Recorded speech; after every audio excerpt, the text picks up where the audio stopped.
Eu não tenho problemas com temas sensíveis, de verdade, assim, acho que não sei qual pergunta que seria não respondível. Só se você falasse o que que você acha de tal pessoa e de repente se eu não quisesse falar publicamente, mas nem isso costuma ser um problema.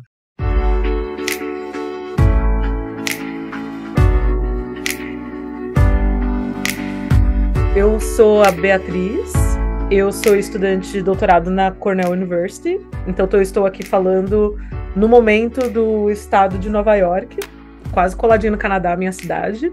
Eu sou uma mulher brasileira, branca, eu tenho um cabelo que ele é metade castanho, metade azul e roxo.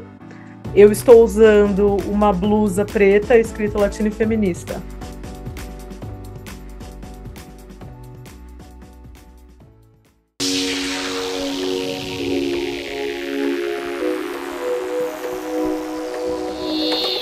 Olá, sejam todos muito bem-vindos ao Devaneios Filosóficos, o podcast que vai trazer reflexões do nosso dia a dia. O meu nome é Andreone Medrado e esse podcast é um podcast livre, um podcast aberto para discutir coisas que acontecem na sociedade, no cotidiano e que podem ou não afetar a nossa psicologia, a nossa subjetividade e nos ajudar a fazer questionamentos muito mais do que trazer respostas. Então venham comigo, acompanhem aqui nossos episódios e vamos devanear. Você já parou para pensar no tanto de coisas que não são ditas, mas que falam muito sobre nós e sobre a sociedade?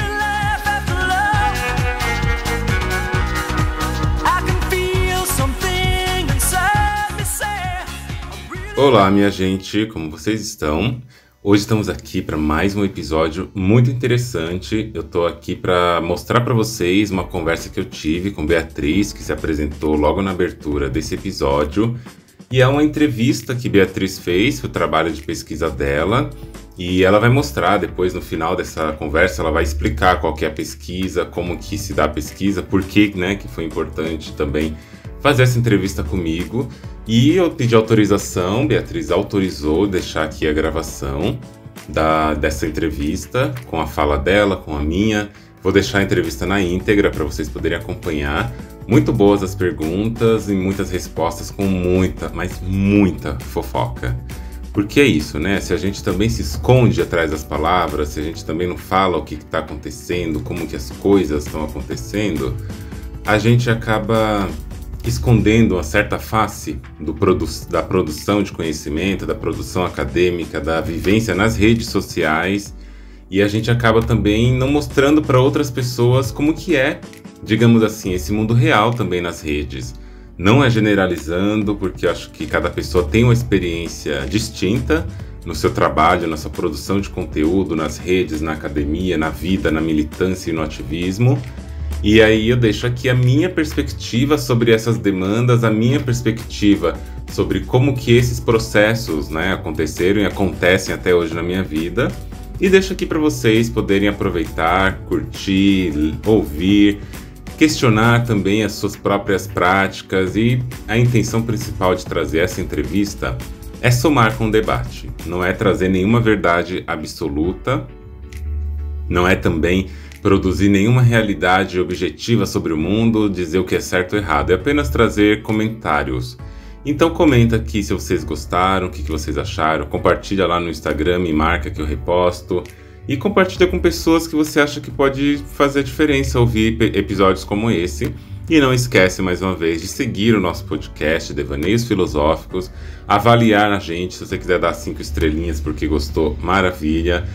Segue também o meu perfil lá no Instagram, @andreone.medrado, e a gente vai conversando. E se você quiser apoiar também esse projeto, para a gente conseguir aqui ter mais recursos para fazer gravações com cada vez mais qualidade técnica, apoie a gente lá no Apoia-se, tem o link aqui na descrição. Espero que vocês gostem e venham comigo para ouvir essa entrevista. Andreone, então como eu te falei, né, então eu sou a Bia, tô fazendo o meu doutorado aqui na Cornell, né, e eu tô estudando a misoginia em ambientes virtuais, né, então como eu sei que é isso, você atua como pesquisadora, também faz conteúdo, queria começar, tipo assim, Você vai vendo quando eu for guiando a nossa conversa, mas é aquilo, é um papo, né? Eu sei que você sabe, você também faz pesquisa, então não tem certo, não tem errado.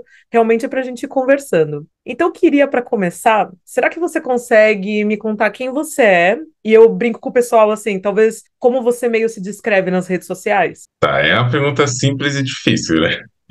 Bom, quem eu sou? Sou uma pessoa profundamente inquieta, né?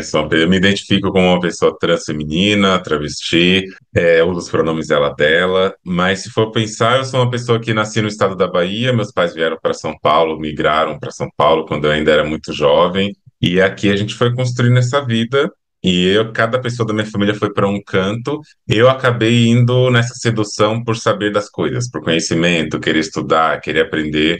E aí, nesse caminho todo, sempre vindo de escolas públicas, tinha uma época que eu nem sabia que dava para fazer faculdade, aí teve a hora que eu entrei na faculdade, fiz biologia, depois fiz o meu mestrado em biologia, e depois fui fazer psicologia e o doutorado em psicologia. Então, aí, essa tem sido a transição da vida, né? Fui uma pessoa muito religiosa, hoje eu sou uma pessoa muito cética, ateia, assim, não digo nem ateia, mas cética em vários graus.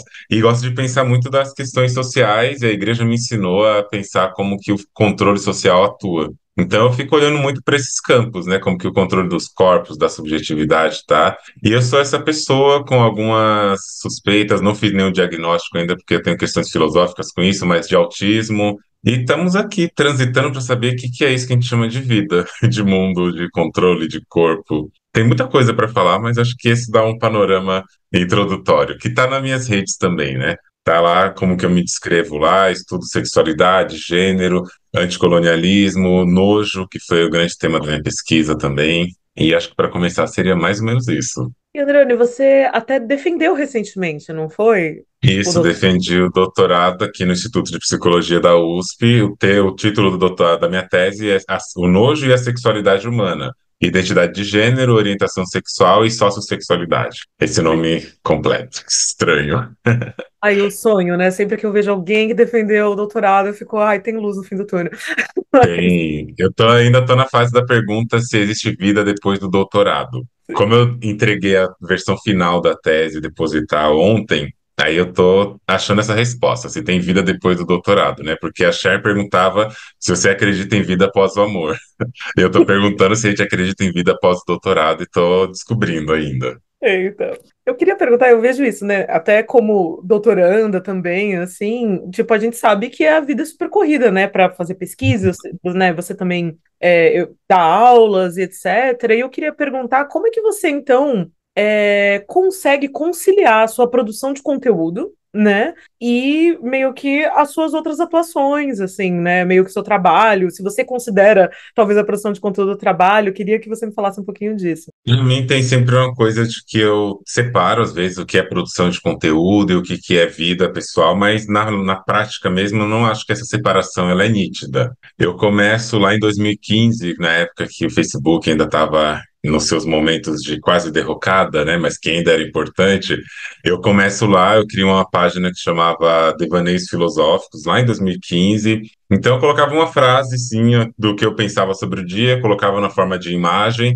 Aí depois eu senti a necessidade de explicar aquela frase. Aí quando eu começo a explicar, aquela explicação fica muito grande para um público e para um perfil de Facebook. Aí em 2017 eu migro para o blog, que é o blog Devaneios Filosóficos, onde eu começo a escrever. Só que aí eu me deparo com um ambiente onde é muito mais aberto para eu poder falar o que eu quisesse, já que quem fosse ler e seguir o blog, tem bastante pessoas que seguem, que leem, são pessoas que realmente querem fazer isso, querem ler. E é um lugar onde eu acabo trabalhando essa dualidade entre trazer uma informação, mas poder falar o que eu também passei, o que eu senti, que eu vivenciei daquela coisa, não exatamente como, mas talvez no estilo de Conceição Evaristo, né, de escrevivência, que é a gente conseguir escrever uma coisa sobre a teorização do mundo a partir da nossa experiência. Eu acho que isso é uma coisa muito comum quando a gente escuta ou lê pessoas que são ou mulheres, ou trans, independente da identidade de gênero trans, pessoas negras, pessoas gordas, PCDs, de modo geral, pessoas dissidentes, geralmente têm essa maneira diferente de escrever, porque eu acho muito difícil uma pessoa dissidente escrever do seu lugar sem se nomear. E a academia, a ciência tem muito esse lugar do sujeito neutro. E eu falo, quando o sujeito é neutro é porque ele é branco, ele é cis, ele é homem, ele é hétero, Então não precisa se colocar. E aí eu comecei nesse lugar, escrevendo para o meu blog, coisas que são minhas, tanto que os textos que eu acho que mais chegaram em outros lugares foram textos em que eu parti de uma experiência pessoal e coloquei essa experiência pessoal em forma de texto e fui tecendo comentários teóricos e as pessoas começam a responder falando que parece que eu estou falando da vida delas. Acho que entre os textos tiveram vários, né? Mas o que mais marcou socialmente foi um que eu escrevi na época que eu fui casada, que eu escrevi assumir a bissexualidade depois de casada e agora. E eu escrevi como eu escrevo qualquer texto, eu vou só escrever e fui colocando as violências, as coisas que acontecem na vida, e as pessoas começaram a responder, mandar pelo próprio blog, mandar por e-mail, o que estavam passando, o que estavam experimentando, como que estava sendo a vida delas a partir daí, pessoas do Brasil, de fora, pessoas de vários lugares do Brasil. Então aí eu não sei se tem uma separação tão grande entre o que é vida pessoal e o que é vida acadêmica. Tá passando uma moto aqui. O que é vida acadêmica ou não, porque acho que, para mim, pelo menos, o que está nas minhas redes faz parte da minha própria vivência. E eu não faço questão de higienizar esse processo. Eu faço questão de deixar bem assim mesmo. Porque eu sei que se um dia eu for lida, eu vou ser lida pelo que está sendo feito. Daria para higienizar, colocar um perfil super polido? Daria. Tanto que meu Instagram ele tem muito menos visceralidade, embora tenha bastante, do que tem o blog. Tem coisas que estão no blog que se eu levar para o Instagram, eu sei que não vai ter visibilidade no sentido das pessoas acessarem. Mas aí eu sempre faço essas referências para dar esses âmbitos. Não por acaso, o maior público que eu tenho, cerca de 70%, são pessoas que se identificam como mulheres ou pessoas trans. É um número muito pequeno em comparação com o total de homens cis, por exemplo. Eu acho que não é por acaso. E, Andreane, quando você cria, assim, você falou, pelo que eu entendi, foi muito dessa sua própria pulsão, assim, né, para, Uhum. vamos dizer assim, a criação de conteúdo. Só que você tem um público em mente, ou você cria para, vamos dizer assim, uma audiência em específico quando você está fazendo seus conteúdos? Sim e não. Depende do espaço. Se o espaço for podcast, blog ou qualquer outro meio, a resposta é eu não tenho ninguém em mente. Na verdade, eu tenho principalmente a mim, em primeiro momento, na hora de produzir, mas quando eu faço interlocução, aí eu faço interlocução com pessoas dissidentes. Eu não tenho interesse de falar para homens cis, branco, hétero, ou pessoas radifens, etc. Não é meu interesse, embora eu sei que essas pessoas chegam. Mas quando eu penso em fazer a coisa, eu tento pegar a minha vivência e colocar de um jeito que as pessoas possam acessar. Aí nessa hora eu penso em quem que poderia acessar e quem que eu gostaria que acessasse. E eu sei que às vezes a linguagem fica um pouco complexa, mas aí eu acho que é por isso que minhas falas são tão longas, porque eu tento trazer a complexidade e tentar explicar no jeito comum, né? Agora no Instagram já é uma coisa um pouco diferente, porque quando eu entrei em psicologia na USP, eu tinha em mente a seguinte coisa: eu não sou uma pessoa branca. Eu não tenho acesso que um corpo padrão branco rico teria depois de se formar em psicologia e ter um público de atendimento, e ter um lugar de trabalho. Aí, quando eu começo a graduação, eu começo um perfil no Instagram também, já pensando nisso. Eu vou falar de algo que as pessoas também possam me conhecer para que desperte algum interesse de repente, querer o atendimento comigo. Aí eu começo falando de coisas muito gerais, sempre filosofando. Só que aí o público vai direcionando, de certa forma, o nicho. Então, hoje, o nicho do meu perfil são pessoas, como eu falei, principalmente mulheres e pessoas trans, mas que querem saber sobre identidade de gênero, sexualidade, raça e também relacionamentos não monogâmicos. Então, existe essa tensão entre mim e as pessoas, nunca é neutro. Eu não posso falar só o que eu gostaria, mas nada do que eu falo de modo forçado também. Acho que se esse nicho acontecer é porque eu me senti também atraída por falar sobre esse assunto e acaba que vai crescendo. É sempre uma parceria, né? Eu nunca estou sozinha, por mais que as minhas produções tecnológicas são só eu comigo mesma, mas é sempre com um diálogo com as pessoas. Eu vejo, você me falou isso, né? Várias produções diferentes, né? Porque tem um tipo de Hum, técnica até no podcast, no Instagram, né? sim. Como é que você consegue? Eu queria saber, talvez, assim, um pouquinho do seu cotidiano, assim, como é que você planeja essa produção de conteúdo? Como você meio que encaixa na agenda? Eu sei que você falou que tem muito, essa coisa meio que faz parte da sua vida, né? Mas eu queria entender um pouco. essa navegação? Algumas pessoas falam comigo, né? Nossa, Adriane, você tem as coisas tão elaboradas, você sabe tanto para onde você quer ir, o que que você quer fazer, parece que sua vida tá tão ajeitada. E eu toda hora me olho e falo, de onde que essas pessoas tiraram isso?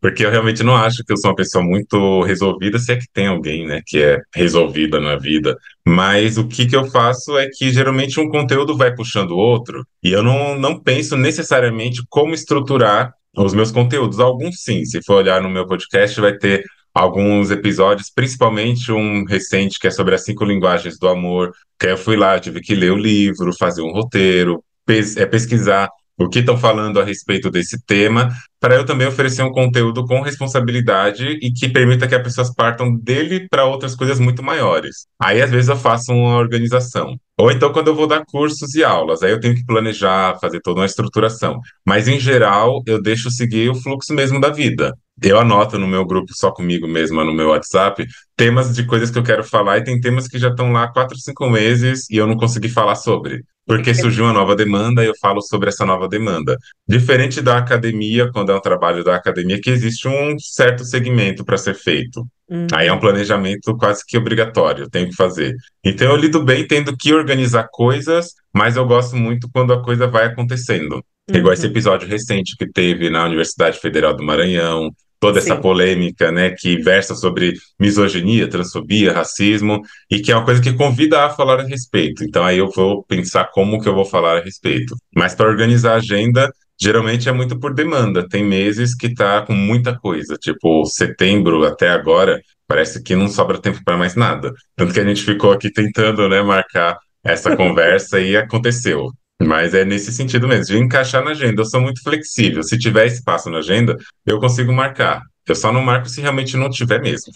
Aí eu não tenho muito o que fazer. Eu fico, poxa, seria legal conversar, mas infelizmente não tem como. Não, e eu super entendo, assim, por isso que eu até falei, ai, que bom que deu certo, porque a gente até, né, enfim, trabalhando com pessoas que trabalham com conteúdo, a gente sabe a demanda, né? Eu também Uhum, crio conteúdo para o sindicato aqui dos alunos da pós-graduação, então eu super entendo, assim. uhum.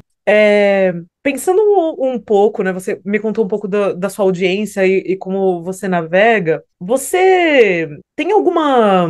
Você tem estratégias, assim, porque você falou isso, por exemplo, assim, que às vezes, né, as feministas radicais, outras pessoas que não são o público, né, que conversaria com o seu conteúdo, acabam te encontrando. Você tem algum tipo de medida de proteção, alguma coisa que você faz, assim, pra porque a gente sabe como a internet é tóxica, né? Infelizmente, tipo, é esse ambiente que promove muita conexão, mas também, né, acontece, infelizmente, muita violência. Você tem alguma medida, assim, que você toma para se proteger ou coisas que você acaba fazendo no seu dia a dia? Eu diria que infelizmente não tantas, né? Mas aí eu puxo pela ideia de não monogamia enquanto um espaço que está para além de relações afetivos sexuais, um lugar que é de redes, de ter também lugares de trocas com pessoas. Então eu uso muito desse lugar da rede enquanto um lugar também que a gente distribui a violência, mas distribui a dor também, distribui os afetos, para poder conversar a respeito, desabafar e falar isso. Acho que essa tem sido a minha proteção, porque é uma coisa que eu sinto muito também em relação ao movimento das redes, que eu conheço várias pessoas incríveis,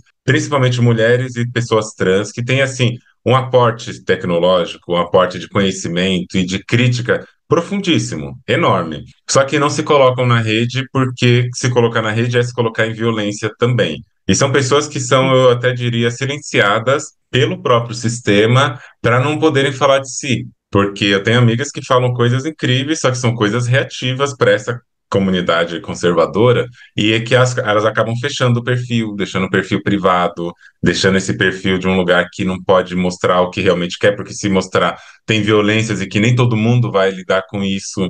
Não acho que necessariamente seja uma qualidade minha, mas Hum, acho que a vida já teve tantas coisas violentas desde que eu nasci, né, em sim. relação à raça, em relação à origem, em relação à classe, e a mais recente ainda em relação à identidade de gênero, que infelizmente é como se construísse uma proteção. É igual aquele texto aquele poema da Marina Colasanti, né, que eu às vezes recito ele nos meus episódios, que chama A gente se acostuma. E Sim. o perigo de se acostumar é que às vezes a gente se acostuma com as violências que a gente sofre e acaba levando. Talvez isso vai explodir em algum canto da minha vida, vai aparecer em outros momentos também, mas a gente acaba se endurecendo de certa forma por conta disso, né? Eu estudei lá na USP, praticamente a minha formação inteira, E para mim é um lugar muito agressivo para corpos dissidentes, principalmente pessoas negras.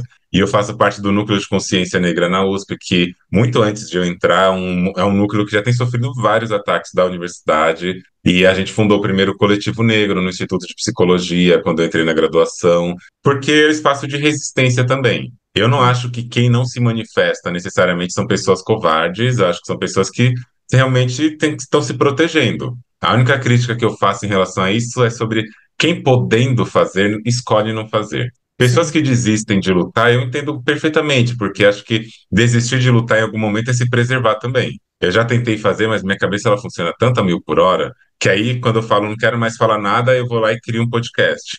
E começo lá, já tem 80 episódios, eu criei esse ano.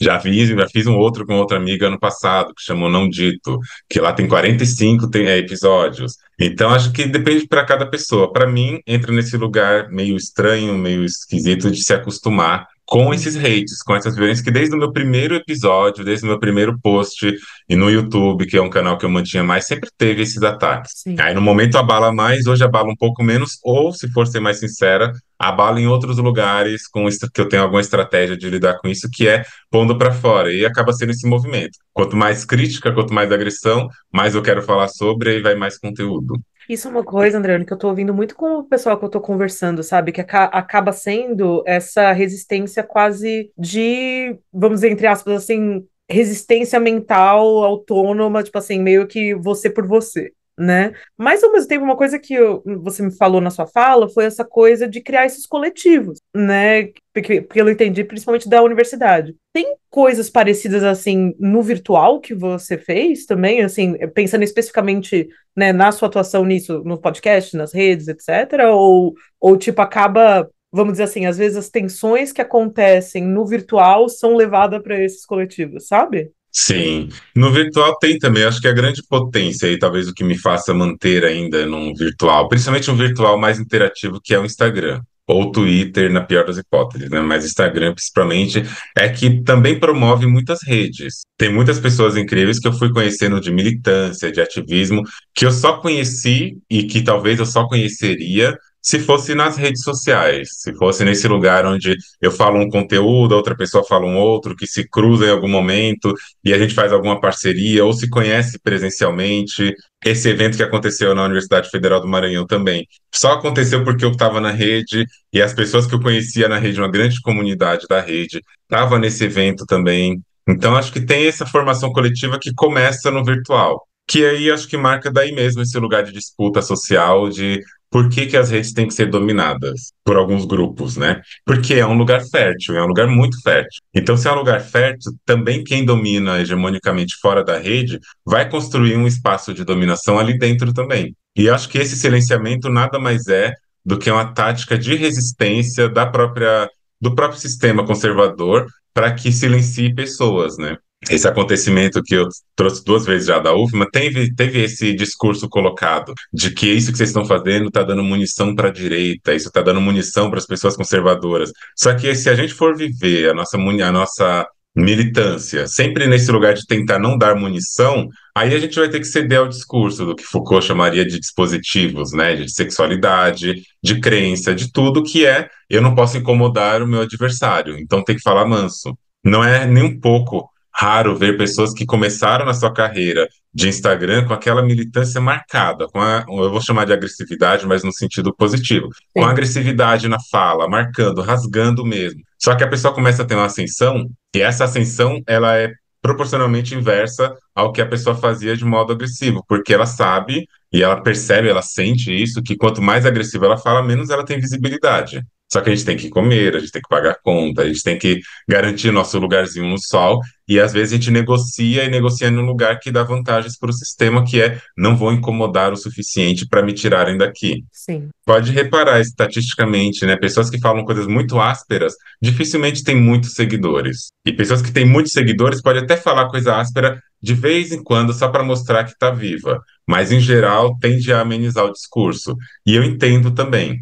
Só que eu acho estranho e acho complicado porque, junto dessas pessoas, outras pessoas que não estão nem um pouco comprometidas com a causa estão surfando nesse lugar de só colocar pontualmente termos que são importantes para a nossa militância desconstruída, entre aspas, termos que são importantes, mas sem nenhum aprofundamento. Aí a gente cria uma massa de conteúdo, de conhecimento que não instrui necessariamente, mas que informa muito. E informar pode ser nos dois sentidos, né? Tanto de informar, de dar informação, tanto de informar, de colocar uma forma da coisa. E essa disputa é uma disputa histórica mesmo, acontece há muito tempo, e que nem sei qual que seria o caminho para a gente seguir, mas que está aí, né? Que as pessoas veem. E, novamente, os corpos dissidentes que estão falando isso, geralmente são mais atacados. Sim. Mulheres que vão se posicionar realmente contra o machismo, contra o patriarcado, vão ser colocadas num outro grupo daquelas mulheres mal amadas e etc. Porque não é esperado e nem autorizado, né, que esses corpos falem desses lugares. Isso é uma coisa, né? Foi um dos motivos até que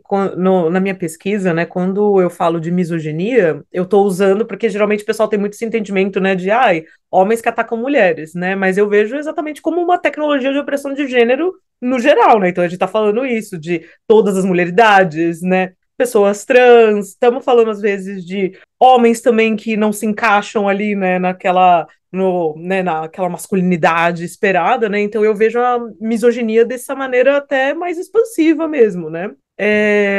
Uma coisa pensando aqui, Andreana, até no que você falou agora no final, assim, você, deixa eu pensar como eu vou colocar um pouco isso, assim, tipo, você tem alguma história, se você quiser compartilhar, né? Tipo, porque uma das coisas que eu tô vendo é como exatamente a gente faz essas resistências, né? E você falou, por exemplo, desse poder da comunidade, falou até da sua própria resiliência, né? Que você foi criando com o tempo. Mas você tem alguma história, assim, de, por exemplo, de alguma oposição, né, que você sofreu nas redes? Não sei se teve algum ataque em massa, alguma coisa que você poderia me contar, de, tipo assim, como você conseguiu fazer meio que essa superação dessa oposição? Não sei se tem alguma história, assim, que você lembra alguma coisa, porque eu tô tentando mapear também, meio que, como essas resistências se dão, sabe? Uhum. Bom, eu teria que pensar aqui em algumas, assim, mais expressivas, porque que tem, né? Mas eu acho que se a gente for pensar, eu vou partir de uma que veio primeiro aqui na mente, que é a mais recente eu digo dessa semana mesmo, que ainda não está resolvida, mas que é uma coisa a se pensar. E como você está falando de um espaço acadêmico também, acho que faz sentido colocar. E abrir um parêntese que também eu queria ouvir aqui da sua pesquisa, acho que seria legal, né? Você falar também da sua pesquisa em si, mas uma coisa que eu tenho visto mais fortemente tem sido uma tensão muito grande entre o que significa de fato essa produção do saber acadêmico, o que significa essa tensão de como que a gente reage ao que vem acontecendo. E o meu doutorado ele é sobre a análise do nojo na sexualidade humana. Tem muitos trabalhos sobre isso, desde 1940, alguns até de antes. Freud também vai trazer alguns aspectos sobre nojo, não no sentido que eu estudo experimental, mas vai trazer também. Só que aí tem uma coisa que para mim é muito marcante: como que a gente insere outras corporeidades no tema? E o meu trabalho, até onde eu sei, pelo menos, é o primeiro que vai trazer essa análise de como que o nojo pode afetar a atração sexual e o desejo por sexo casual em pessoas homens cis, mulheres cis e pessoas trans, pessoas não binárias. Geralmente se coloca só na base do termo sexo e é homem e mulher. E é uma coisa que eu questiono muito. E aí no meu trabalho eu quis trazer, tá, mas tem homens e mulheres, como que é para outras pessoas, para pessoas não binárias? Aí eu trouxe isso. Porém, e aqui entra esse lugar que não me importa de ser uma exposição ou não, de que como no meu doutorado, na minha pós-graduação, esse lugar entra em choque quando na minha orientação, a pessoa que me orienta tem uma resistência muito grande em relação a lidar com esses termos. Por exemplo, eu não tenho nenhuma questão com falar sobre sexo assignado ao nascer enquanto uma categoria de disputa, porque eu fiz o meu questionário e eu coloquei lá e perguntei para as pessoas: qual que é o seu sexo assignado ao nascer e qual que é o gênero com o qual você se identifica. Porque se eu coloco só qual é o seu sexo, aí eu vou trabalhar igual a psicologia experimental e evolucionista trabalha, que é homens sentem tal coisa e mulheres sentem outra. Na teoria, o que que a gente, e na prática, né, empírica, a gente tem que mulheres sentem muito mais nojo do que homens. Em Hum, qualquer época, em qualquer estudo, em qualquer contexto que já foi estudado, em várias culturas, mulheres têm mais nojo do que homens. E tem toda uma explicação evolutiva para isso. Só que aí, se eu pergunto de novo só qual é o sexo da pessoa, eu vou estar só trabalhando nesse campo. Aí eu quis saber como que é o sexo assignado ao nascer para ter esse comparativo e como que é o gênero que a pessoa se identifica para ver se faz diferença. E a gente percebe que tem diferença. Tem a um gente sabe o resultado para o mecanismo, né? sexo assignado ao nascer, exatamente. E tem um outro resultado quando a gente olha a identidade. E não necessariamente quem se identificou, quem foi assignado como mulher ao nascimento, vai se comportar e ter um nojo dentro do que mulheres cis têm. A gente Sim. viu que tem a diferença. Só que aí, durante a orientação, a pessoa que me orienta queria utilizar pessoas não binárias macho ou pessoas não binárias fêmea.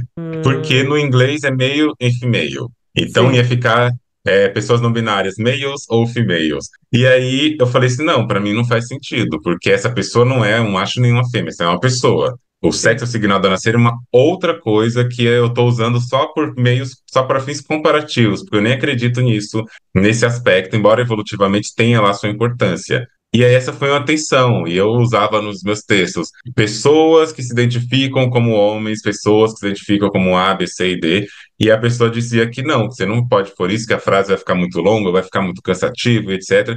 E eu falava, não, eu vou fazer, tanto que foi até o fim, né? Eu falei, não vou colocar, vou colocar a FAB, que são pessoas assignadas como mulheres ao nascimento, ou a MAB, que é até um termo que tem no Twitter. Aparece isso no Twitter, né? E aí eu mantive isso, só que aí eu estou no momento que eu já depositei a minha tese, e esse artigo estava sob revisão, por uma revista muito importante, inclusive, e uma das pessoas que revisaram o artigo comentaram que eu acho problemático usar sexo assignado ao nascer, eu acho melhor usar sexo biológico e tal. E o que aconteceu foi, eu deveria ter entregado ontem a revisão revisada, o artigo revisado, para passar para outras fases de publicação. Eu não entreguei. E eu falei assim, uhum, olha, eu não vou entregar porque minha vida está muito corrida e tal. E é como se eu tivesse aberto mão mesmo dessa publicação, que é uma publicação muito importante, mas porque eu acho que a vida, a produção do conteúdo não se dá só nesse lugar. E aí acho sim, que volta para a sua pergunta, que é como que isso transforma, como que essa resistência também transforma em outros lugares, que é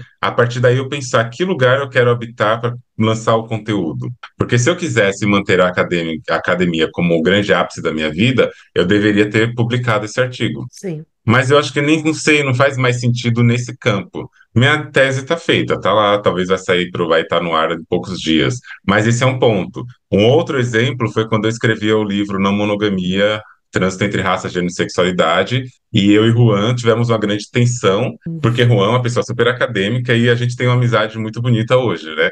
Mas a gente ficou um período ali sem se falar, um mês e pouco sem se falar, porque de um lado essa rigidez acadêmica e de outro lado eu falando, vamos terminar um parágrafo com uma pergunta, com coisa aberta, vamos deixar jogado a informação para as pessoas também buscarem. E a gente teve essa tensão, esse lugar, né, de ter uma atenção, porque destoa, por mais que sejam pessoas negras falando de um assunto super importante, tem esse choque que está por trás da gente, que é a academia. E nesse momento, quando a gente teve essa tensão, foi porque eu escrevi um texto no meu blog, que é esse lugar aberto mesmo, criticando profundamente esse saber acadêmico, essa coisa, e apareceu um exemplo sobre essa nossa situação, minha e de Juan. E Juan ficou super ofendido por causa disso, se sentiu mal por causa disso. Depois a gente conversou, a gente se entendeu, e hoje a gente se dá super bem, né? E a gente vai aprendendo, tanto eu vou aprendendo com o Juan, Juan vai aprendendo comigo, mas para mostrar como que às vezes o sistema vai colocar sobre a gente um bloqueio, uma parede, uma resistência, que para algumas pessoas vão seguir o caminho do bloqueio e vão se enrijecer na academia. Eu tenho esse lugar. Quando eu não gosto de alguma coisa, eu não preciso chegar na pessoa e perguntar se eu posso escrever uma coisa no meu blog. Eu escrevo, porque eu sim. considero que esse é o meu espaço de falar o que eu quiser. E às vezes as pessoas se sentem ofendidas porque se identificam muito, e de fato é para se identificar mesmo, porque eu escrevi algo ali que fala sobre a relação e eu não cheguei na pessoa para conversar antes. Aí essa surge a pergunta: de quem são as nossas palavras, né? De quem é o nosso direito de exercer essa enunciação de um incômodo? E eu vejo que a palavra colocada no mundo, na rede, ela cumpre essa hierarquia. E eu tenho que conversar com você primeiro para eu poder escrever uma coisa sobre a minha percepção em um blog que é meu. Sim, E essa tem sido a minha contestação. Quem comanda nossas palavras? Porque quem domina a palavra de uma pessoa domina a própria pessoa. Assim como o sim. Fanon falava que se você domina a linguagem, você domina o peso da civilização. Para você estar num lugar e você estar em um lugar que é uma outra linguagem, outra cultura, se você quiser de fato transitar aí, você vai ter que dominar a linguagem, não necessariamente a gramática apenas, a linguagem, né? E eu fico nessa tensão de como que esses episódios vão nos mostrando. E se eu lembrar de algum outro exemplo também, eu trago aqui a mais. Não, Adriane, muito obrigada por compartilhar, porque, enfim, né, depois eu posso falar até um pouquinho de mim, assim, como eu tenho muitas tensões com a academia americana, né, e eu acho que como isso, como pesquisadoras, né, que se propõem ser interseccionais, a gente acaba tendo muito essa tensão disso, eu vejo, assim, até não só as ideologias, as políticas que a gente tá para acontecer, e a universidade como esse espaço ainda de são, né? De tipo assim, de exclusão até e de definição que corpos vão ficar, que não vão ficar, né? Que vão continuar evoluindo na carreira. Enfim, eu acho que passa exatamente como você falou, isso da linguagem. Eu, nessa dissertação, vamos ver quantas negociações eu vou ter que fazer, por exemplo, na minha escrevivência aqui, que eu já tô sentindo Exato. que, que vai, né? Enfim, ter reunião essa semana, eu já tô até tensa como vai ser. Mas, queria perguntar para você também se existem coisas, eu sei que a gente já falou de algumas, né? Mas até para situar um pouco, eu vou fazer uma pergunta antes. Hoje, agora que você, né, entregou o doutoramento, você tem instituições, e eu tô falando pro pessoal meio assim que você presta contas, mas no sentido assim, que instituições hoje você está conectada, que de alguma maneira você, entre aspas, tem essa relação de prestar uma conta para ela? Prestar conta, eu acho que realmente não, assim, no sentido de deveres, né? Mas eu participo ainda da própria Universidade de São Paulo, porque no ano passado, na verdade, em 2021, eu e Gabi, que também, a Gabi é uma pessoa não binária, a gente teve uma ideia, né? A gente quis organizar um grupo de estudos de sexualidade, de gênero, dentro do Instituto de Psicologia, para levar o conhecimento para fora do Instituto. O nosso objetivo era para fora. Então a gente se organizou lá em 2021 para fazer esse grupo, convidamos algumas pessoas para participar de reuniões online. No final ficou só eu e Gabi mesmo. Várias pessoas vieram, participaram, mas ficou só eu e Gabi. E num dos momentos eu falei, tá, e se a gente fizesse um salto um pouco mais longe?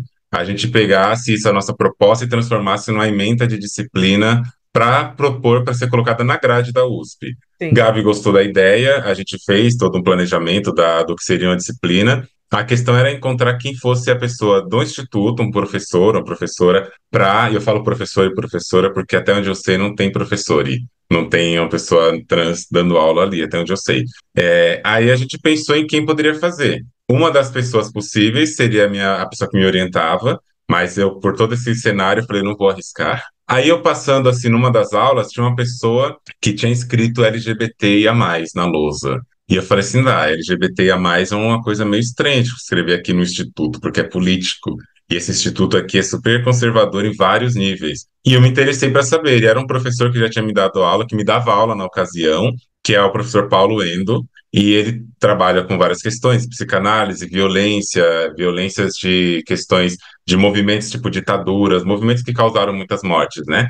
E eu fui conversar com o Paulo, já cheguei perguntando se ele não queria assinar a ementa para a gente submeter, expliquei o que que era, aceitou prontamente, a gente submeteu e, para o meu espanto, sem nenhuma restrição, a USP aceitou e agora está lá na grade de optativas livres da USP. Tem legal. essa disciplina. E ano passado foi a primeira edição, esse ano está na segunda. O objetivo principal qual que é? É oferecer para estudantes da graduação da USP, mas trazer pessoas ouvintes também. Então, eu convido sempre muitas pessoas de fora da universidade que ou são da psicologia ou de qualquer curso, ou quem nunca entrou numa universidade, quem nunca fez uma faculdade e quiser participar. Então, esse tem sido o meu vínculo. Tá. Eu também dou cursos num espaço que chama Brava, que eu recomendo muito para as pessoas conhecerem, que tem no Instagram, que oferece vários cursos, e eu também dou aula e oriento alguns TCCs no IPERG, que é um instituto de pesquisa e psicanálise sobre gênero, lá do Rio Grande do Sul. Então tem essas instituições onde eu estou conectada, mas Tá. não necessariamente eu me prendo no sentido de não posso falar tal coisa porque senão eu perco esse espaço, até porque esse é o meu termômetro. Se o que eu falo me tirar desse espaço, que tire logo. que seja o sim. quanto antes, né? E eu fico Uhum. olhando para esse canto. Tem um monte de coisa de USP que eu falo e que eu falaria, que eu falarei ainda, agora que também tu não está no doutorado, porque é isso. Fazer o doutorado na USP é negociar também, porque eu quero me formar doutora. E a Sim. gente sabe que tem empecilhos, tem negociações que têm que ser feitas para garantir isso, e que me faz pensar sobre as políticas de permanência na própria universidade, né? Qual corpo pode enunciar sobre si à vontade e qual que não pode. Aí tem sido esses espaços onde eu estou nesse campo, né? E o Instagram acaba sendo um outro espaço também, porque não posso Uhum. colocar tudo no Instagram porque tem políticas de comunidade, né? Que são políticas Sim. bem moralistas. Então, essa prestação de conta colonial, ela sempre está acontecendo. Aí eu vou tentando negociar e burlar o sistema como eu posso, no momento que eu posso também. Pensando nisso, né? Até que eu acho que bastante gente que eu tenho conversado tem, né, tipo isso, vínculo com as universidades, né, da aula, doutoramento, ou então tô falando com ativistas, né, que às vezes fazem parte de algum movimento social. E uma coisa, né, que eu queria perguntar para você, se tem alguma política institucional, algum grupo, alguém que de alguma maneira te ajuda a navegar, né, nas redes ou oferece algum tipo de proteção, algum tipo de apoio. Você, não sei se você conhece alguma coisa ou se você já usou alguma coisa assim, porque por mais que, né, a gente vê, né, que às vezes tem essa divisão, né, o indivíduo fazendo conteúdo e o conteúdo para a instituição, né, o institucionalizado, mas na verdade a gente está às vezes tudo conectado, né? O que a gente faz também dá o um nome para a USP, né? Eu também fiz minha graduação e minha pós na USP, então, tipo, é isso, acaba sendo também, né, o nome da universidade, né, etc. Então, eu queria, talvez, perguntar isso. Tem algum, você sabe, assim, de alguma política institucional de proteção, já foi usado ou não? Ou se você precisasse, por exemplo, você sabe com quem que você falaria ou o que que você faria?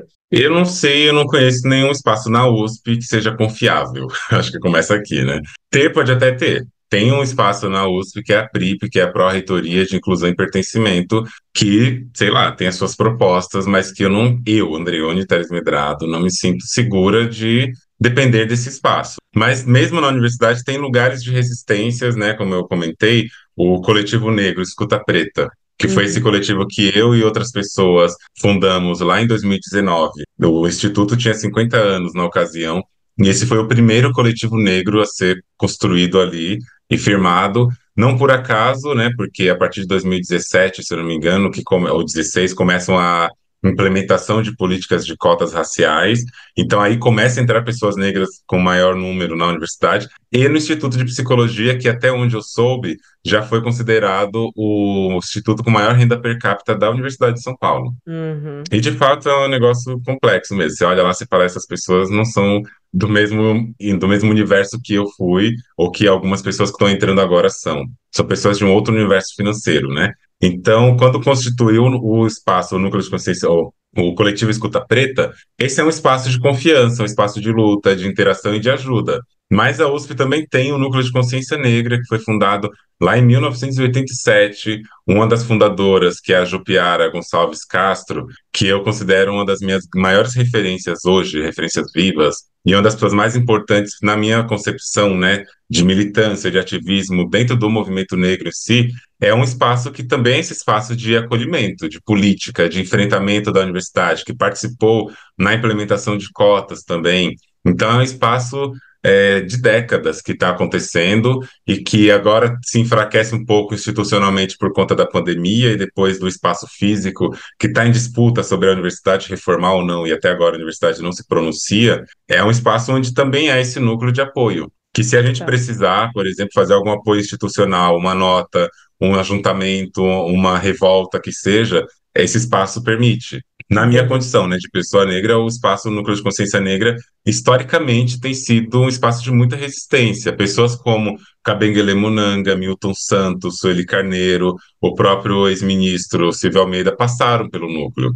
Milton Santos deu aula no Núcleo de Consciência Negra, por exemplo, né? Então é um espaço historicamente de disputa, de acolhimento, de enfrentamento e que recebe muitas também empreitadas contra a própria existência do núcleo.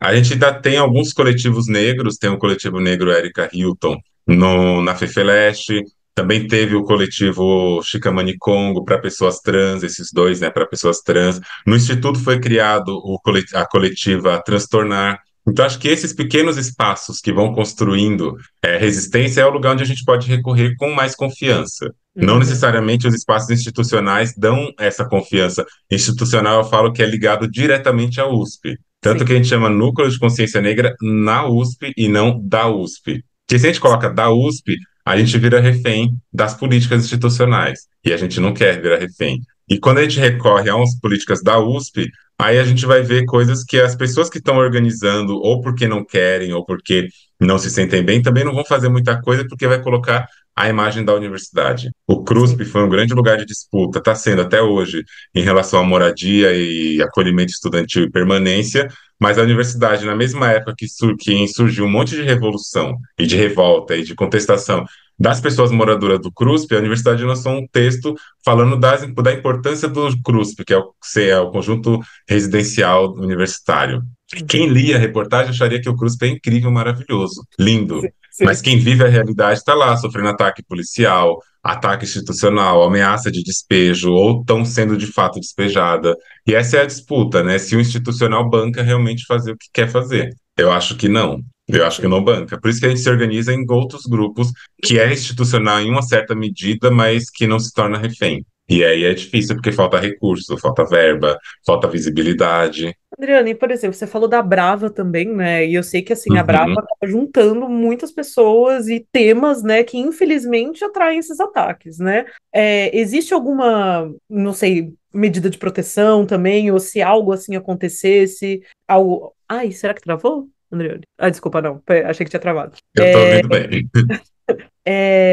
Tipo assim, tem algum tipo isso, alguma medida de proteção na Brava? E você também comentou da universidade ou Do do, IPERG, né? do isso. Até o momento eu não conheço, eu não vou dizer que não tenha e tal, eu não conheço, né? Mas provavelmente como a rede também se amplia, isso é uma coisa importante, né? Quando eu sofri esses ataques da semana passada, de ameaças, nós vamos chegar aí, vamos acabar com vocês, etc. Há algumas pessoas que são advogadas que me seguem, ou então que já conheci em algum momento, oferecem alguma medida de proteção, se eu precisar de algum auxílio, falar, olha, se precisar me procurar, pode me procurar, a gente dá uma assistência. Então tem esses lugares. Não são lugares fechados, formalizados, mas tem isso. Eu não sei se IPERG também tem, ou se a Brava tem, imagino que também tenham, mas eu nunca precisei recorrer ainda. Mas acho que Entendi. não porque não foi necessário no sentido de proteção, mas porque, de uma certa forma também, igual aquele livro O Estrangeiro, né, de Alberto Camus,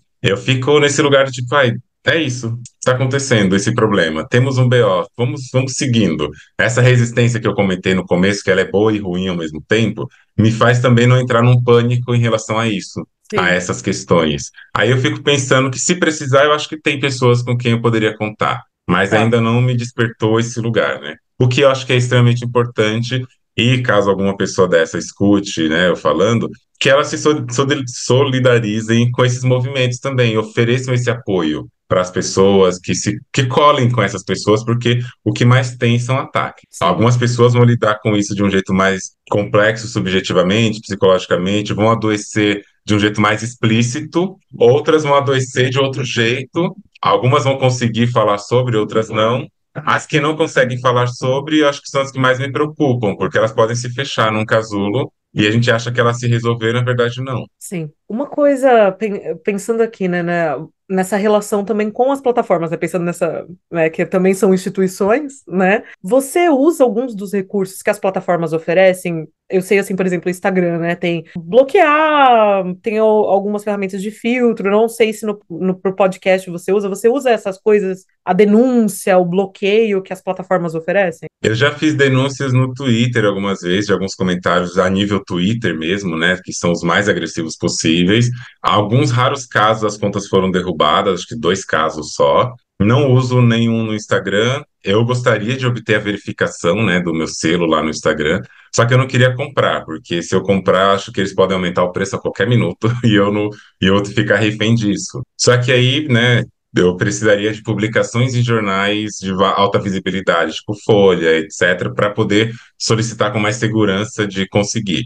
Mas aí tem esse ponto. Agora, eu não bloqueio quase ninguém. Nem na Tá. vida pessoal, se eu tiver algum término, alguma coisa dramática e tal, eu não bloqueio. E nem no Instagram, os últimos posts, principalmente o quarto, né, de hoje para trás, o quarto é o que mais tem comentário, deve ser uns 300 comentários de puro ódio ali. Eu não tiro, eu deixo. Eu deixo porque tem algumas pessoas que fazem uma política do bloqueio só pelo fato da pessoa discordar dela.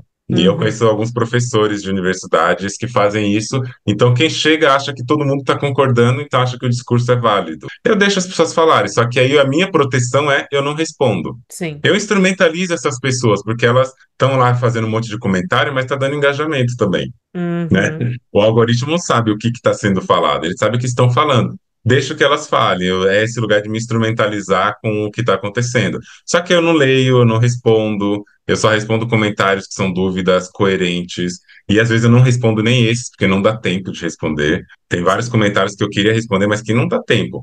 Então eu deixo fluir. Mas Uhum. ter uma verificação seria uma tentativa de uma segurança. Eu tento colocar a verificação em dois fatores, essas coisas do tipo, não abro links que me mandam, para tentar me proteger mesmo. Tem uma coisa que eu tenho ouvido também, né, de outros participantes, essa coisa desse pensamento proativo, assim, de tipo, putz, às vezes eu não posto exatamente onde eu tô na hora, porque eu fico preocupada. Você tem esse tipo de cuidado também, assim? Ou, Não sei se eu entendi. tipo assim, você toma atitudes antes de produzir o conteúdo, de pensar isso, por exemplo, tem gente que fala assim: "Ah, eu não vou mostrar que eu tô nesse lugar, vou postar depois que eu sair, porque aí eu fico tranquila que ninguém vai lá", sabe? Tem algum Ah, tipo de entendi. preocupação assim que algum cuidado assim que você toma ou Às vezes tem, dependendo do tema que está circulando muito socialmente, eu não falo sobre ele, porque a minha opinião pode ser uma opinião polêmica, contrária, e que naquele momento aquela leitura vai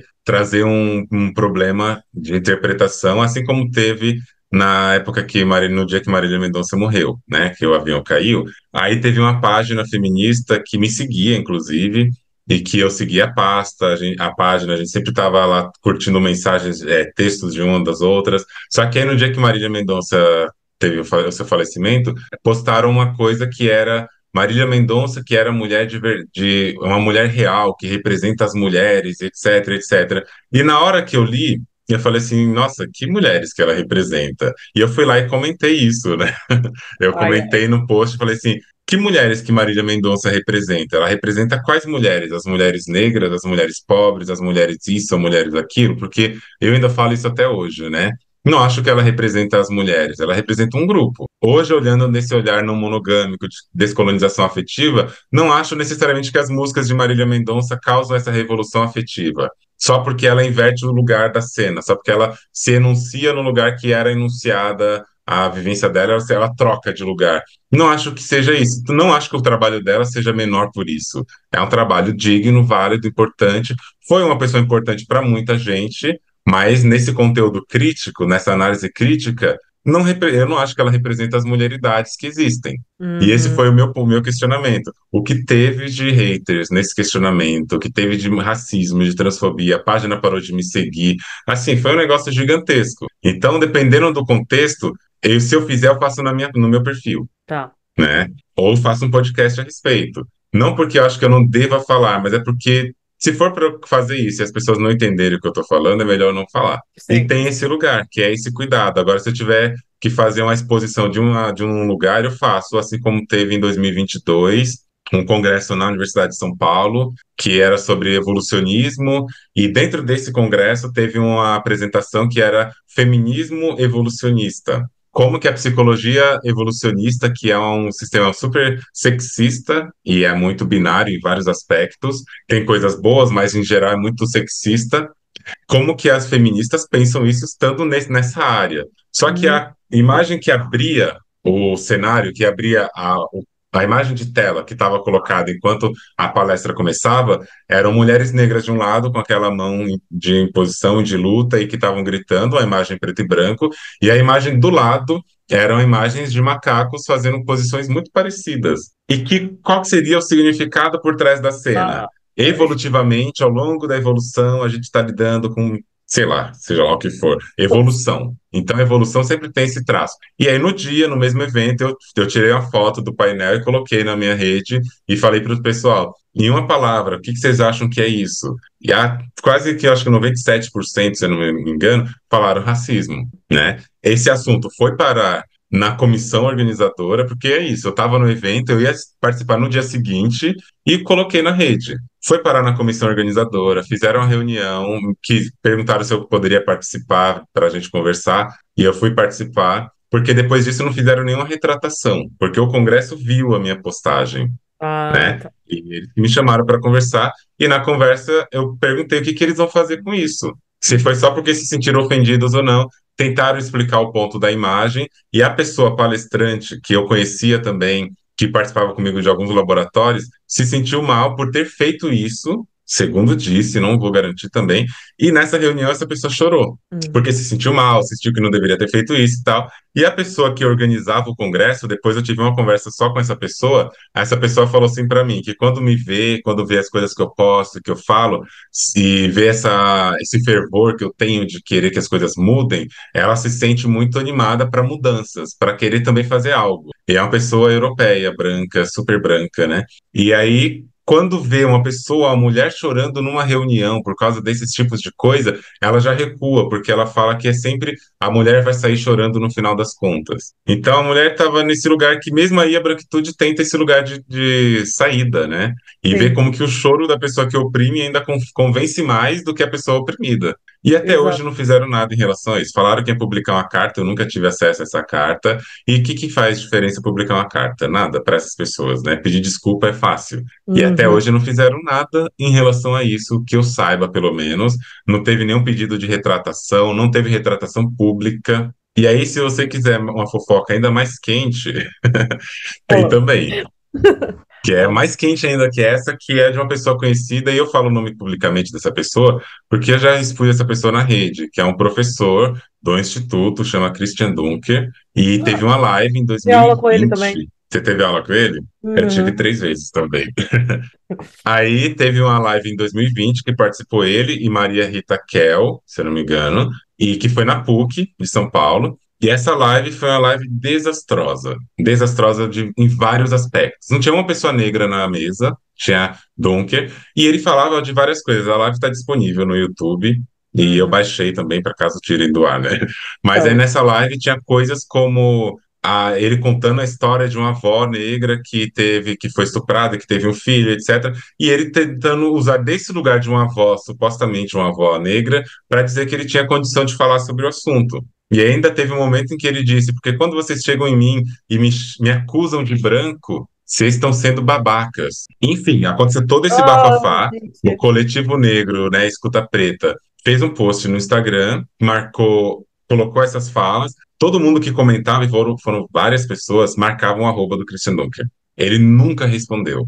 Nunca. Aí o ano passa, a pandemia passa. Quando volta às aulas presenciais, uma pessoa da graduação de psicologia me procurou também para perguntar se eu não gostaria de levar um assunto de uma aula que eles queriam dar, uma oficina que eles queriam promover, que chamaria Escutadores de Território, e queria Uhum. saber se eu não poderia levar isso para conversar no coletivo Escuta Preta e no Núcleo de Consciência Negra, onde eu fazia parte na secretaria na época. E aí eu falei assim, tá, eu posso levar, me manda a carta para eu saber o que que é primeiro. Quando me mandaram a carta, eu li as propostas, tá, uma proposta bacana, mas quem que assinava o projeto e coordenava o projeto? Christian Dunker. Aí eu falei, tá bom, eu levo, com uma condição. Se Christian Dunker pegar este tema, e ele fizer uma retratação pública da live que ele fez no canal do YouTube dele. Não quero carta, não quero mensagem de WhatsApp, não quero reunião. Eu quero uma retratação pública na live, no canal dele, no YouTube, dizendo o que ele fez naquela live e se retratando com as pessoas e com a violência e com o racismo que ele cometeu. Nunca ele fez isso. Tive respostas das pessoas que me convidaram para falar sobre esse evento, de que ele ficou sabendo disso, porque eu fiz um post também na internet, que chegou nele, conversaram com ele nunca teve sequer a curiosidade, o interesse ou disponibilidade de querer sequer conversar comigo. Eu não aceitaria isso como resposta, mas nem isso ele fez até hoje. Aí depois eu fiz um outro post que foi, na verdade, me procuraram para levar para o Núcleo de Consciência Negra ou pro Escuta Preta só por uma questão de desencargo de consciência, porque isso que era para ser uma conversa de escutadores de território virou uma disciplina na grade do IP também. Então não interessa se o coletivo negro concorda ou não, não importa a opinião da gente, importa que eles vão fazer e fez, e tá lá, e tá acontecendo. Então aí a gente vê como que isso ressoa, o que que tá por trás de toda essa cena, né? Para deixar nos exemplos mais mínimos, mais básicos. Engraçado que quando a gente imagina que algumas coisas já deveriam estar, não que estão superadas, né? Porque claramente não estão, né? Olha Uhum. o país, né? E os ambientes que a gente acaba navegando, né? Mas é muito louco, por exemplo, essas coisas de imagens, né? Que eu penso, gente, a gente já, né? Pensando isso, no Instituto de Psicologia já não foi discutido sobre as imagens, e as pessoas não têm, enfim. E as questões de raça, né? Que muitas vezes eu não sei, a gente navega às vezes isso entre muitos pesquisadores, as pessoas que discutem essas coisas e a gente fala, não, né? Enfim, as pessoas vão saber, né? Não, por exemplo, isso, essa coisa de evocar o parente, né? Não faz sentido como experiência, né? Enfim, ai. André, desculpa, eu sei que também se você me permitir uma pergunta a mais, que eu só fico preocupada com o seu tempo, Pode, porque eu sei que eu tô falei. tranquila de tempo. Ah, então tá Pode bom. perguntar. Se eu só não quero, né? Porque eu sei que às vezes o pessoal tem que correr e eu sei que você tá se preocupada com um monte de coisa. Mas pode ficar tranquilo. Depois eu quero saber da sua pesquisa também. Tá bom.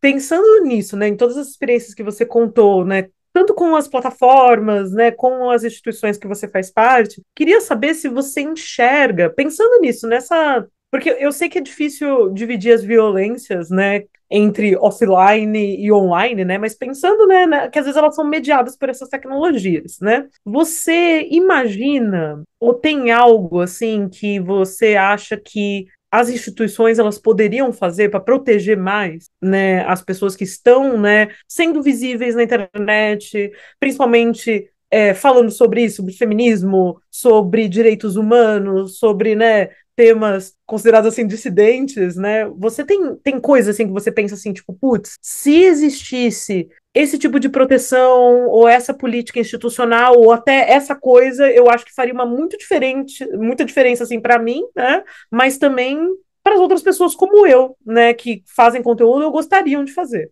Ó, retomando, por exemplo, o exemplo que eu falei agora há pouco, né, dessa conversa que aconteceu nesse congresso e que a gente conversou e que teve depois que me chamaram para essa reunião com essa pessoa que era da comissão organizadora, que eu posso dizer também que é a minha orientadora de doutorado.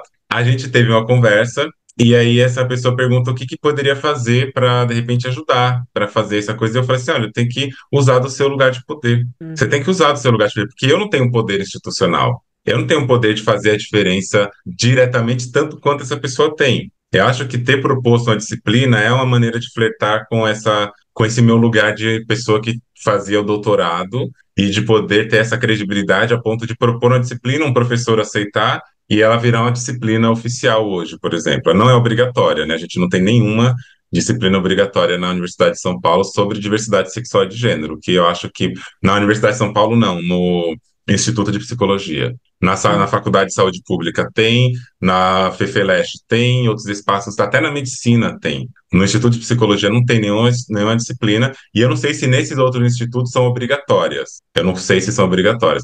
No Instituto de Psicologia que está falando sobre identidade, subjetividade, a gente não tem. E nessa conversa com essa pessoa, eu falei assim: olha, você pode usar do seu lugar de poder. Use do seu lugar de poder, proponha coisas, convide pessoas, você não precisa nem atuar. Não precisa fazer nada, você não precisa nem colocar o seu nome, mas use do poder da sua assinatura, do seu convite, da sua sugestão para promover coisas. Eu vou te mandar aqui no chat, só para você ter o link, mas aí eu posso pôr, né? Se colocar no podcast, eu posso pôr o link para as pessoas. Quando a gente fez essa disciplina, na nossa primeira edição, teve uma procura do jornal da USP, né? Jornalistas da USP procuraram. A gente, na verdade, a gente procurou os jornalistas da USP para fazerem uma cobertura do evento. E fizeram a cobertura, colocaram no ar, fizeram uma reportagem bem bonita, inclusive, para mostrar que isso estava acontecendo. Então, existe lugar institucional de visibilidade, existe condição de visibilidade. A USP, acho que todo mundo sabe disso, tem dinheiro para promover uma inclusão adequada. Só que ela uhum. flerta com esse lugar de que talvez colocar essa diversidade sexual e de gênero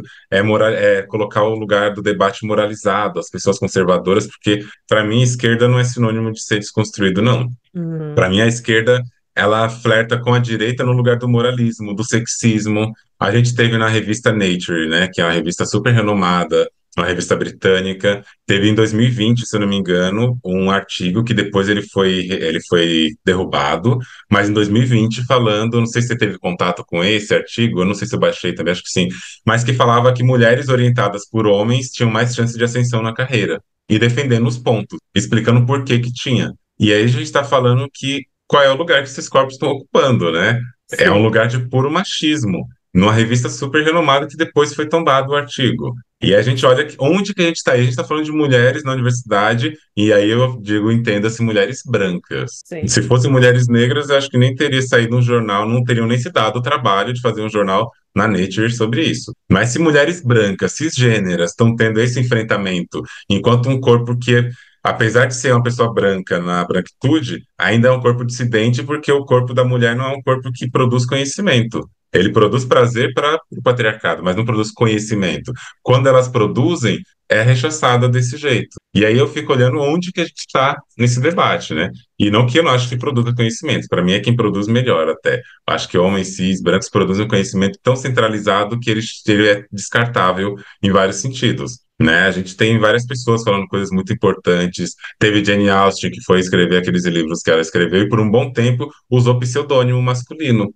Porque se Sim. fosse usar o dela, não teria publicado. A gente tem várias pessoas aqui no Brasil importantes, tem desde Lélia, Sueli Carneiro até Neuza Santos, entre outras mulheres negras, que não têm a mesma visibilidade no próprio país, ao ponto de Angela Davis, quando esteve aqui, acho que em 2021 ou 22, falar: não sei por que que vocês me leem tanto se vocês têm uma Sueli Carneiro aí, sendo que eu Sim. aprendo com Sueli Carneiro.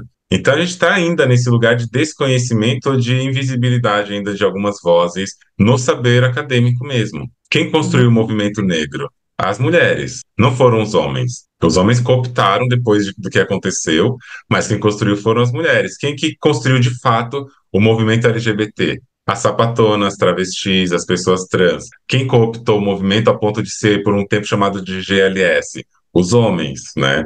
E aí, depois de Sim. toda uma luta, mudou para LGBT. Mas ainda quando vai falar de pautas de representatividade, são os gays que estão ali representando. A época que eu sofri haters, que eu comentei no Twitter, que eu denunciei algumas contas e caíram, foi porque eu fiz uma postagem falando da comunidade GGG. Porque em vez de ser LGBT, é como se todas as letras fossem G, do homem gay padrão e branco. Corpo padrão, inclusive. Aí teve ataques inúmeros destas pessoas. Porque Sim. ainda tem o patriarcado adentrando em todos os espaços. E é sobre ele que a gente tem que brigar. Eu ainda me pergunto, né, se essa disputa em cima do termo mulher, enquanto mulher cis, ela não alimenta mais o patriarcado do que enfraquece. Uhum. Principalmente quando a gente não inclui outras mulheridades, outros corpos, outras subjetividades. Porque senão a gente está brigando contra uma coisa que o patriarcado mais quer, manter a categoria binária. É importante. Na virada do século XVIII teve aquele livro, né, que a gente tem hoje, que é Inventando o Sexo, Sim. de Laqueur.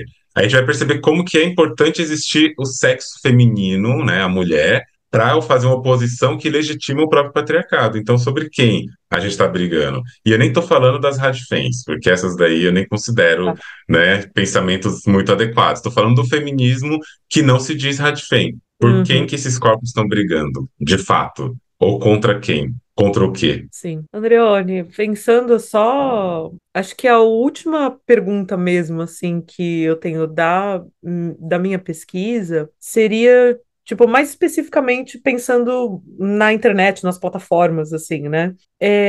Você imagina, e agora é imaginação mesmo, se você pudesse, sabe assim, criar o que você quisesse, né? Se tivesse algo que fizesse a internet ser mais, né? A internet, assim, as plataformas, a sua produção de conteúdo, né? Essa conexão que você criou com as pessoas, né? Para ser mais isso, para ser mais interseccional, como a gente está falando agora, né? Mais justa, que proporcionasse mesmo que, né?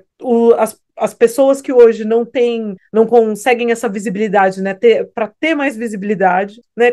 O que você acha que precisaria existir, assim, ou se tem alguma coisa, se você pudesse criar agora, assim, falar, pá, agora vai começar a ter isso, ou então algo que não existisse mais, né? Que ajudaria a tornar esse ambiente menos violento, O que que você acha que seria? Não precisa ser uma coisa, né? Mas. Uhum. Acho que a primeira coisa é pensando sobre o que produz o sistema do jeito que ele está, né? Que a gente tem que bem lembrar do neoliberalismo, que vai cooptar identidades que sejam individualistas na maior parte do tempo.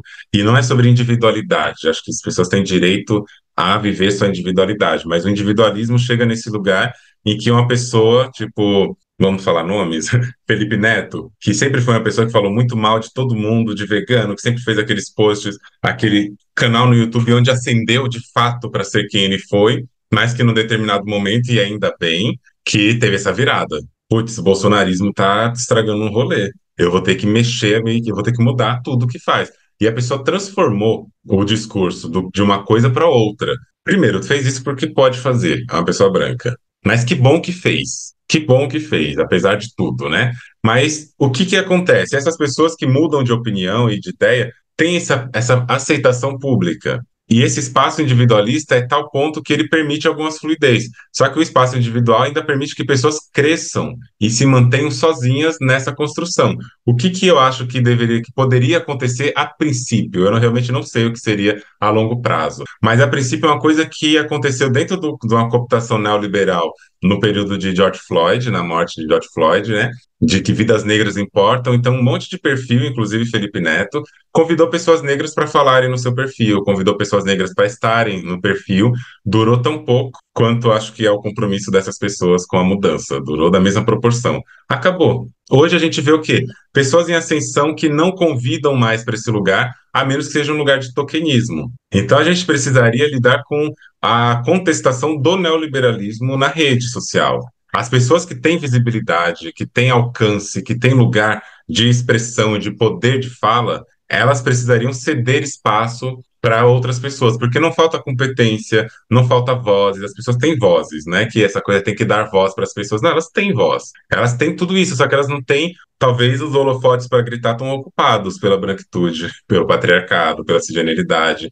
E dar esse espaço para essas pessoas chegarem, acho que esse é um caminho.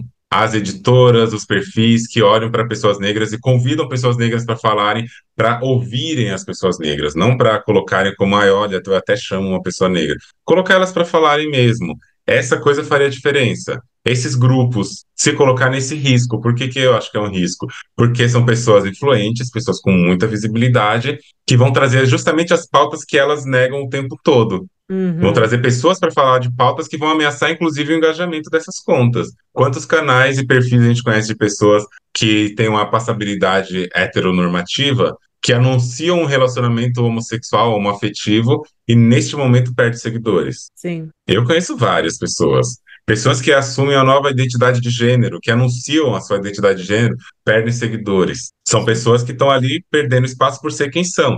Então, já que existe esse lugar, eu acho que se eu fosse pensar o que poderia acontecer, é essas pessoas convidarem essas pessoas para falarem, mas também não caírem na outra sedução, que é chamar só pessoas negras influentes. Porque aí vão Uhum. continuar chamando só quem já está sendo visto, quem já tá falando. É um ditado, não sei de quem que é essa frase, a quem é atribuída, mas de que quantos Albert Einstein estão morrendo de fome na África, ou no Brasil, ou na Ásia, ou na Europa, em qualquer lugar. Quantas pessoas que poderiam ser esses grandes nomes, e tem muitas pessoas muito boas fazendo coisas muito boas, que talvez nunca vão ser lidas por ninguém no mundo. Né, vão morrer nos seus esquecimentos. Tem Conceição Evaristo, que aos 60 anos foi colocada à vista.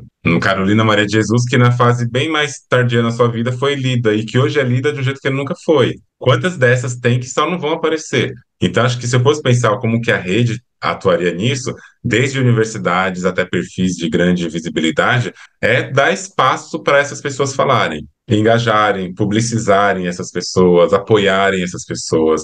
Senão a gente vai ver pessoas negras ganhando fama só quando elas participam de um reality show, só quando elas Uhum. participam de um grande escândalo. E mesmo assim são pessoas colocadas iminentemente no lugar de cancelamento. E é um cancelamento real. Essas pessoas negras, elas são eliminadas, não são canceladas. Pessoas brancas são canceladinhas, pedem desculpa, e essa desculpa faz o perfil delas explodirem. Porque agora nós temos uma pessoa branca que tem consciência de classe, de raça. Então eu Sim. pensaria nesse lugar, tem que dar espaço para as pessoas que já existem mesmo. Como que isso aconteceria aí, realmente eu não sei. Aí eu não sei como. Bom, De mim é isso. Esses são os principais. Não sei se tem alguma pergunta que você achou que eu ia fazer e eu não fiz, alguma coisa que você quer perguntar para mim. Eu posso também dar uma resumidinha às vezes no meu projeto. Aham. Não sei se ajuda. Acho que eu perguntaria isso, né? Qual que é a sua pesquisa? E acho que também para eu entender mais o porquê de chamar a minha pessoa. Sim. Que tem muitas outras pessoas mais capacitadas, falando de muito mais coisas também. Mas eu queria saber primeiro do seu trabalho e depois dessa parte. Acho que talvez quando eu explicar meu trabalho, espero que você também entenda por que que eu te chamei. Mas e Ah, como você é tipo assim, é exatamente o tipo de pessoa que eu quero falar e conectar e fazer sentido, né? Mas então, eu estou no departamento de comunicação, né? Mas eu também estudo, né? O uso das teorias do campo de estudos de gênero, né? E do que a gente chama, né, nos estudos de ciência, tecnologia e sociedade, né? Então, hoje, né, o meu título provisório, né, eu tô colocando como a misoginia algorítmica, né, e pensar em resistências anticoloniais e interseccionais nessas economias de plataforma. Então, com quem que eu tô falando, né? Eu tô falando com ativistas, produtores de conteúdo, pesquisadores, políticos, né, pessoas que, claro, e eu tô especificamente olhando para pessoas que, de alguma maneira,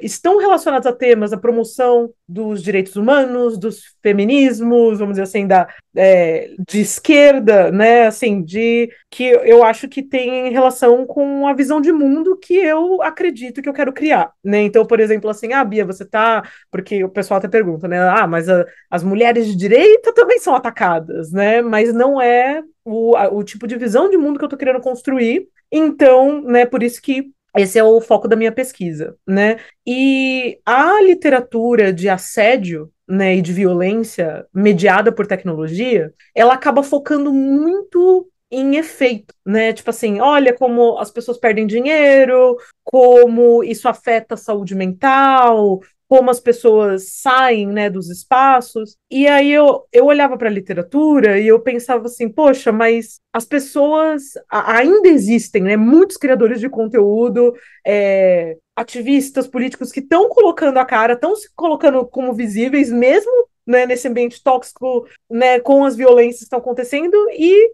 estão continuam, né, resistindo, fazendo e fazendo acontecer, né? Então, por isso que eu falei que eu tô olhando para as resistências, né? Porque então essa era meio a minha pergunta, né? É claro, entender um pouco, vamos dizer, essa economia da plataforma, né? Porque eu vejo isso, é tipo até engraçado que quando eu estava criando minhas categorias, eu olhei bastante artigos mesmo que saíam assim em jornais, né? Não só os artigos acadêmicos. Nossa, desculpa, o pessoal aqui ficou doido eu tô do eu lado da não estou ouvindo, lavanderia. então tá Não deu tranquilo. pra ouvir, que bom. Nossa, tava Não, não.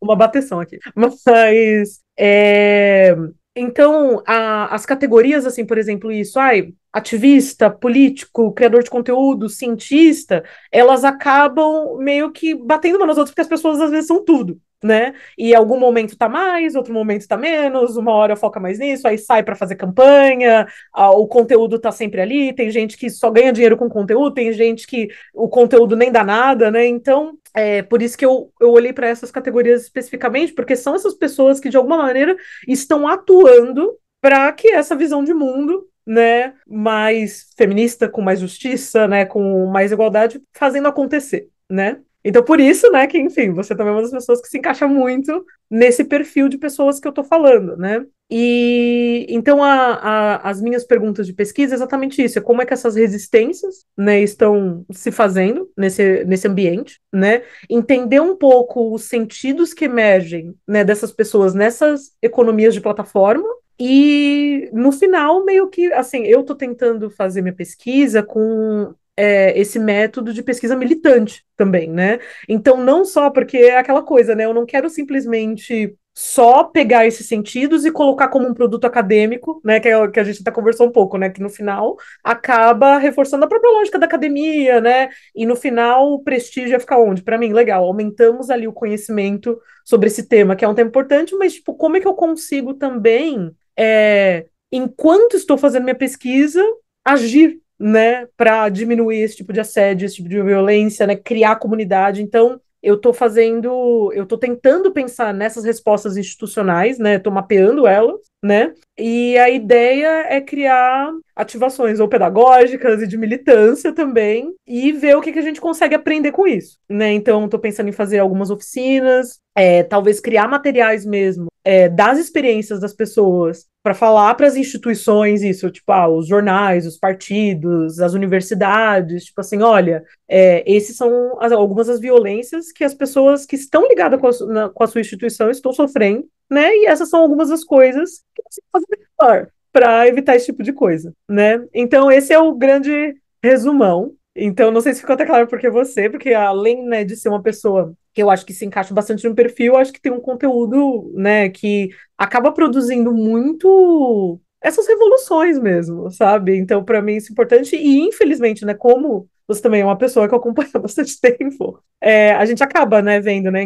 Foi louco, porque, né, eu tinha te chamado para fazer essa entrevista, né, antes do que rolou agora, né, da Tertuliana e tal, que você até falou, tipo, da questão da esquerda, e eu acho que a gente sentiu muito, né, essa semana, como realmente até as pessoas que a gente considera progressistas, assim, quando entra em questões de moralidades, né, questões de sexualidade, a gente vê, né, como a gente, né, não está nem perto ainda de ter discussões realmente, né, revolucionárias sobre isso, assim, assusta muito, né? Enfim, aí por isso também que eu acabei te chamando. Ufa. Ah, que legal, eu gostei de saber da pesquisa também. E é importante mesmo esse lugar de ver também como as resistências, né, acontecem para traçar panoramas, porque enquanto a gente luta para derrubar uma coisa, a gente quer colocar uma outra no lugar, né? Eu acho isso muito importante e agradeço o convite também de conversar, gostei da conversa. Eu falei muito, eu acho, mas eu gostei. Não, foi Eu perfeito. falo demais, né? Se deixar.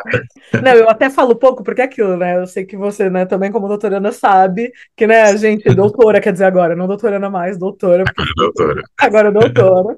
Como doutora, você sabe, né, que, enfim, quanto mais a gente, né, faz essa escuta, mais são Uhum. dados, né, no final. Então eu tava aqui só assim, só, Que bom, só então. balançando na cabeça. Ai, que bom. Mas de verdade, Andriane, foi muito bom o papo. Assim, para Eu que mim, agradeço. foi muito, muito gerativo mesmo, assim. Agradeço muito. E também é isso, né? Eu acho que falar dessas coisas também ajuda a proteger outras pessoas. Teve uma mulher que falou uma vez, né? Que ela começou a falar de uma pessoa com quem ela se relacionou e tudo, um homem, e ela começou a contar sobre esse homem, e eu falei assim, esse homem é fulano de tal, assim, assim, assim, e ela falou assim, como que você sabe? Ah, porque eu conheço uma história parecida com essa mesma pessoa. Aí ela me disse, tá vendo? Por isso que isso não é fofoca, isso é proteger a rede. Então a gente Exato. não tá fazendo fofoca, e se for fofoca, tudo bem, porque a história da fofoca tem o lugar do patriarcado de demonizar isso, eu acho que fofoca ela é importante, e ela ajuda a gente também a saber onde a gente está. Então eu sou a grande defensora da fofoca informativa. Sim, Mas sim. obrigado, eu gostei da conversa, e obrigada pelo convite novamente. Obrigada, viu? De verdade. Obrigado a você. E bom trabalho e boas pesquisas por aí. E boa vida além do doutorado. Você também. Muito, muito obrigada. Ó, Obrigado. desejo muita coisa boa, só energia e boa semana. Espero que vocês tenham gostado, pessoal. Espero que tenha feito sentido essa entrevista para vocês. E a minha pergunta de sempre, e continua aqui bem viva, é: você já parou para pensar? É isso por hoje, pessoal. Espero que vocês tenham gostado desse episódio. Lembrando que vocês podem seguir o meu perfil no Instagram, andreone.medrado, e você também pode seguir no Twitter, que tá andre1medrado. Vocês também podem enviar seus depoimentos, reflexões, críticas e sugestões no link que eu vou deixar aqui na bio, na descrição de cada episódio, de um formulário. Espero por vocês nos próximos episódios. E já não esquece, compartilhe esse podcast com alguém que você conhece, avalie esse podcast ali, porque isso nos ajuda a alcançar mais pessoas e ajuda também na nossa produção de conteúdo. Vejo vocês em breve e um grande beijo e até mais. Você já parou para pensar?